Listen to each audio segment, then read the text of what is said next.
Yes, indeed. Thanks, Rishi. We won't be letting the weather conditions deter the fashion today.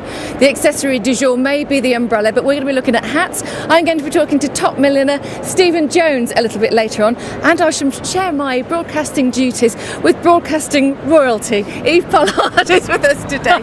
It's lovely to see you. It's lovely to be back. Showing Eve around the royal enclosure, which is a little bit different. None of this was here when I was doing this. I mean, this was all fields, more or less.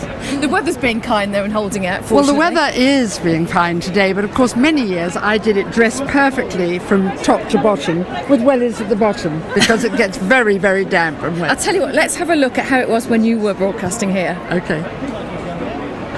Love it. Straight out of Dynasty. Well, as you can see, I was prematurely blonde. But the fashions were so different. Obviously, that was in the 80s. So you had to broadcast your sections for sort of 10 to 15 minutes. Oh, yes. On your own, just commenting on what you saw. My idea of You wanted to become a groundsman. Well, I just fell in accidentally by it, really. I came out of the army, had a few little jobs, and I sort of, my wife's uncle was a manager of Sandown Park at the time. I was looking for work, and it just went in that way. Did you have a love of horses? They were racing. Not at the time, I didn't, no.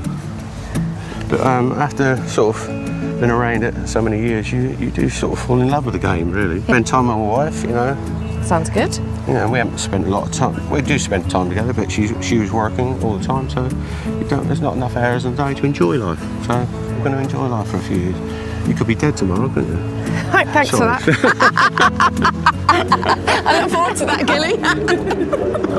Ladies' Day, the sun has come out. Glorious scenes here. You've just seen beautiful ladies with wonderful hats. Who better to talk to than top milliner Stephen? Much bigger because of the new laws introduced by ASCOT and sort of rules and guidances about, you shouldn't be wearing fascinators, you shouldn't be wearing little hats. I think people have really gone for it, and most of the hats we've seen have been quite a lot bigger. Now, that must please you as a milliner, and I think technically it's 10 centimetres, isn't it, that you have to wear now in the royal enclosure. So have you seen a lot more ladies coming in and asking for hats this year? I think so, and a lot more of them are wearing tailoring as well. So a tailored shoulder really requires a constructed hat. So that's why the